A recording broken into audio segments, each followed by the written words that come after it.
Billions of dollars worth of U.S. military weapons were left behind in Afghanistan during the withdrawal process. The country is now, of course, controlled by the Taliban, leaving military hardware, including Black Hawks and Humvees, it is unclear how many weapons, now in the hands of the Taliban. But the Biden administration has admitted it is a fair amount, according to The Hill. We have new Hill-HarrisX data on the matter. Let's take a look.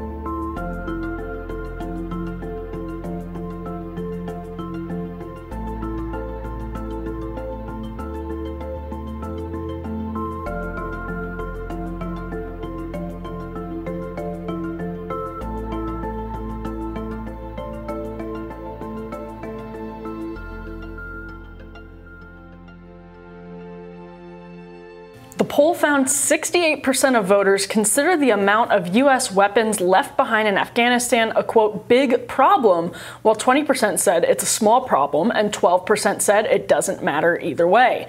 89% of Republicans, 50% of Democrats, and 65% of independents believe U.S. military hardware left behind in Afghanistan is a big problem. Kim, what's your take on this? I mean, we have, been giving assistance to people who become our enemies, or who become our enemies like over the course of years, and I wonder if that's why the Democratic number is only at 50%, because it's like, is it a big deal? We've been doing this for a very long time. What's your take on the numbers, Kim? I kind of wonder, and these are just my opining here, but I kind of wonder how much of an enemy the Taliban really is at this point. I just kind of, a lot of looking kind of back at the withdrawal in hindsight, I wonder if there was a secret deal done with the Taliban. We're not really so inclined, I would say, to withdraw our forces from surrounding Iran. So I kind of wonder if there was some sort of, hey, okay, we'll leave this equipment for you so you can help fight al-Qaeda, I suppose, or ISIS.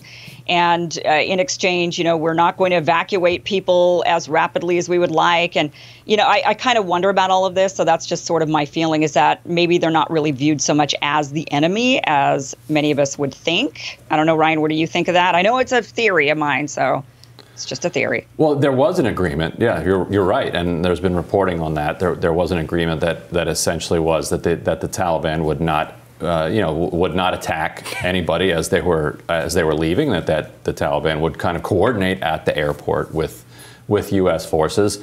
I think it's kind of funny that the numbers aren't even higher on this. It's like, what do you think of billions of dollars worth of weapons being turned over to the Taliban? You'd think it'd be practically 99% saying, well, that's terrible.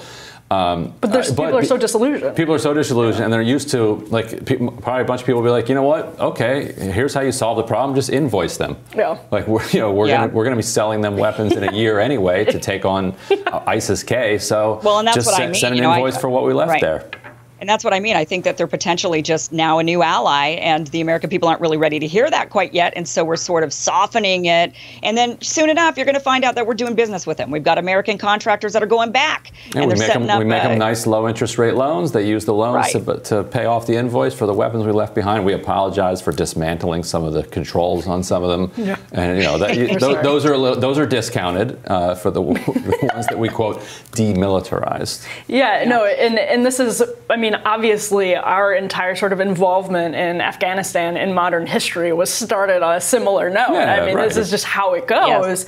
And I think that, again, I do think that's what sort of explains the low numbers. But, and I'm curious to both of your perspective on this. Ryan, as somebody who's been covering DC for so long, I often think that situations like this are so much better explained by incompetence than sort of conspiracy or than ulterior motives. Because, I actually really just think the Biden administration had bigger problems than leaving all of this stuff behind, and they didn't cover all their bases, basically. Yeah, I think that incompetence is a major factor here, and it's how, I'm not a the military logistics expert, but how on earth you don't get the things out that fly out is beyond me. I mean, I understand leaving behind the tanks and leaving behind the crates of this and that, but the things that have wings and the things that fly, you would think you could put somebody in that and just fly it out and land it somewhere.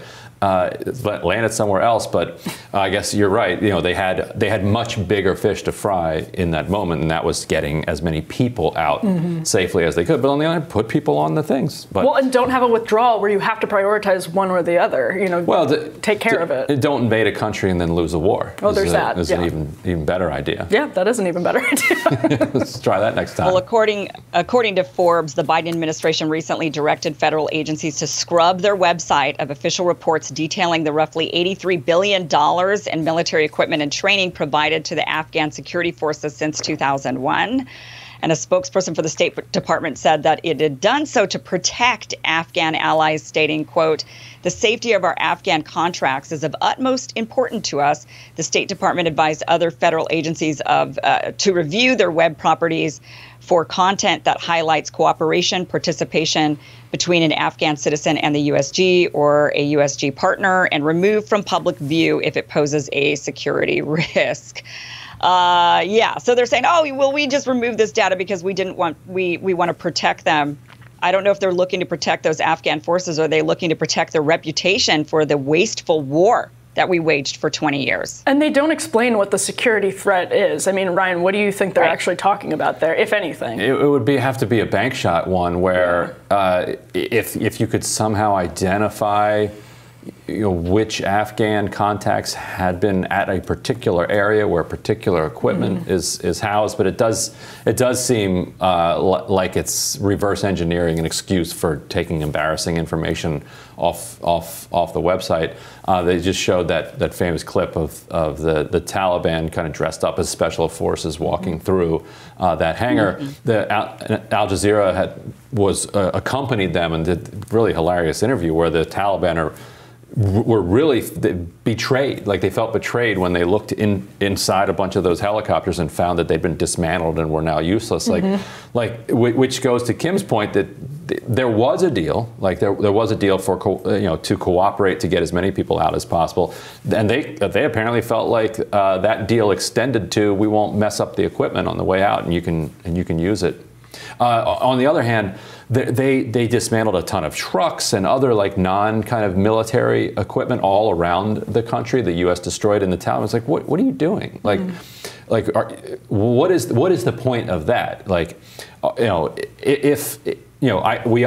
There are military commanders who would say, yeah, okay, we understand you destroying military equipment, but the civilian equipment, this is still a nation of tens of millions of people who need a robust economy to grow and rely on international assistance.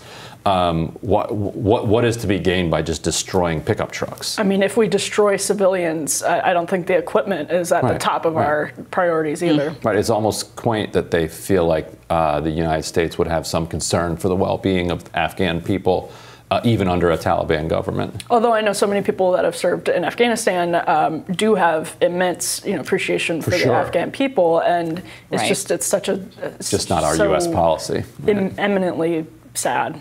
Yeah. But thanks for watching What America's Thinking, and we'll see you next time.